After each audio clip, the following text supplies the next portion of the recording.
Allez, même si l'Olympique de Marseille parvient à se qualifier pour la prochaine Ligue des Champions la saison prochaine, je pense qu'il faudra quand même changer d'entraîneur et je vais vous expliquer mon point de vue dans cette vidéo. Vous pourrez me laisser, vous, vos commentaires ensuite. Alors déjà, pour se qualifier pour la prochaine Ligue des Champions, c'est-à-dire finir sur le podium, il faudra quand même pas un miracle, mais presque, parce que même si l'OM reste sur 3 victoires et 1 nul, ce match nul à Rennes, on a quand même pu voir hier au passage que Marseille, encore face à un concurrent pour les premières places, a eu beaucoup de difficultés. Donc ça veut dire que ça va être quand même compliqué, sachant les matchs qui arrivent. Mais voilà, on va quand même partir de ce principe-là. Si ce miracle se réalise, ben voilà, pourquoi changer pourquoi changer, nous dira certainement Jacques-Henri Hérault, qui l'a soutenu tout au long de la saison. Alors déjà, moi j'aimerais dire une chose, c'est que je ne fais pas du tout partie des supporters qui veulent ou qui ont voulu à un moment donné que l'OM enchaîne les défaites pour que Rudy Garcia soit écarté, parce que c'est vrai que beaucoup de supporters n'en peuvent plus, ne supportent plus l'entraîneur de l'Olympique de Marseille. Moi, c'est pas du tout mon cas. Moi, j'ai envie que l'OM gagne, j'ai envie que l'OM enchaîne les victoires, j'ai envie que l'OM finisse sur le podium, voilà, avec Rudy Garcia. Ça me pose aucun problème. S'il y arrive, au contraire, je serais vraiment, voilà, je serais heureux pour l'Olympique de Marseille. En tant que supporter, hein, ça nous permettra de vivre la Ligue des Champions. La saison prochaine, c'est pas le propos. Je pense surtout que Jacques-Henri Hérault aurait dû se séparer de Rudy Garcia, non pas en janvier, mais avant la trêve ou pendant la trêve. Voilà, c'est là où il y avait peut-être un coup à faire. En tout cas, en remplaçant Rudy Garcia à ce moment-là, l'OM aurait eu beaucoup plus de chances, en trouvant un successeur de qualité, forcément, d'aller chercher ce podium-là. Voilà, donc c'était avant qu'il fallait le faire. Pourquoi donc se séparer de Garcia s'il parvient à nous qualifier en Ligue des Champions? Parce qu'on a quand même vu toutes les limites de cet entraîneur depuis 2 ans et demi. Et je pense que, et j'espère que si on parvient à finir sur le podium, on ne va pas commettre les mêmes erreurs que la saison passée avec cette finale d'Europa League. Cette finale d'Europa League qui au final aura fait très mal à l'OM. Pourquoi? Parce que les dirigeants n'auront pas du tout, et je pense à Jacques-Henri Hérault quand je dis les dirigeants, il n'aura pas du tout fait le bilan de tout ce qui avait été bon et moins bon depuis l'arrivée de Rudy Garcia. Au contraire, il lui a donné plus de pouvoir, il lui a donné toutes les clés du club, il l'a conforté, il l'a prolongé. Alors ça, c'était une erreur dramatique qu'on a payé cher en vivant cette saison catastrophique, parce que pour l'instant, elle est catastrophique en termes de jeu, de communication. Il y a eu quand même une crise quand même assez terrible pendant plusieurs mois.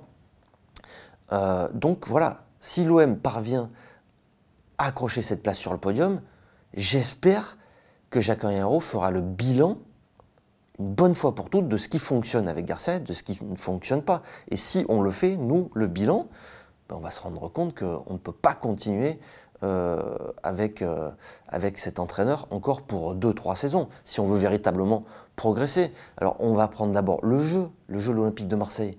Pas dire qu'il a progressé depuis 2 ans et demi, on ne sait toujours pas comment cette équipe joue. Il a même régressé le jeu, on voit une équipe qui est complètement perdue, c'est simplement à chaque fois des individualités qui vont faire que l'OM va s'imposer dans des matchs à sa portée. Mais il n'y a jamais eu un jeu vraiment de qualité et une progression en tout cas dans ce domaine-là avec Rudy Garcia. Bien au contraire, tout le monde le voit, il y a une régression dans la qualité du jeu proposé à l'Olympique de Marseille. Alors, il y a les résultats aussi, les résultats. Ok, si Garcia arrive à qualifier l'OM en Ligue des Champions, il aura atteint son objectif. Mais quand même, mais comment? En battant que des petites équipes. Aujourd'hui, on se rend compte que tu sors encore de 3 victoires, c'est Dijon, Amiens, Bordeaux, et dès que tu joues une équipe un petit peu en confiance et un concurrent direct, tu es en galère. Le bilan de Rudy Garcia face aux grosses équipes de ce championnat, et même des équipes moyennes, il est catastrophique. Et ça empire, ça aussi. Incapacité à s'imposer dans les gros matchs, à surperformer.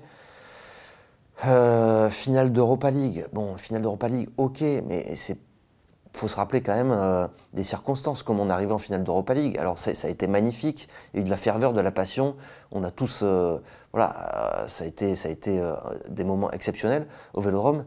Mais en analysant le parcours de l'Olympique de Marseille, on s'aperçoit quand même que déjà c'est passé à l'arrache au niveau de la phase de poule, et ensuite tu n'as chopé que des petites équipes. Et quand tu as joué une grosse équipe en finale, tu t'es fait rouster. Voilà. La constante avec Rudy Garcia, c'est vrai que dès que tu joues en gros, tu es sûr de perdre. Voilà. S'il y a bien une constante et de la continuité avec lui, c'est là-dessus.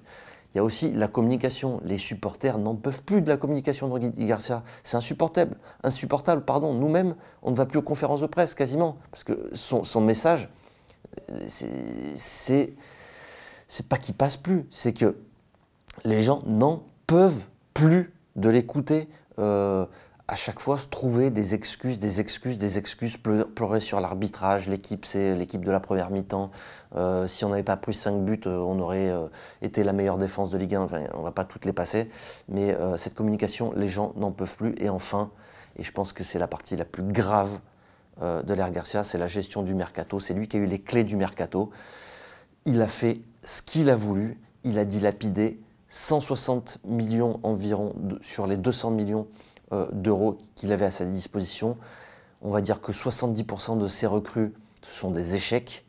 Il a eu, je me rappelle, des mots assez durs à l'encontre de son prédécesseur quand il avait jugé le recrutement en disant qu'il avait été fait en dépit du bon sens. Je pense, moi, que son recrutement a été fait plus qu'en dépit du bon sens. Il aura presque massacré l'enveloppe de ma cour de ce Champions Project. Donc voilà, je pense que pour toutes ces raisons, si on dresse objectivement le bilan de Rudy Garcia et qu'on fait la colonne des plus, la colonne des moins est vraiment bien remplie, et la colonne des plus, il n'y a pas grand-chose à mettre dedans. Voilà pourquoi, si on veut faire véritablement progresser ce club dans les années à venir, il faut remplacer Rudy Garcia dès cet été, même s'il atteint l'objectif Ligue des Champions.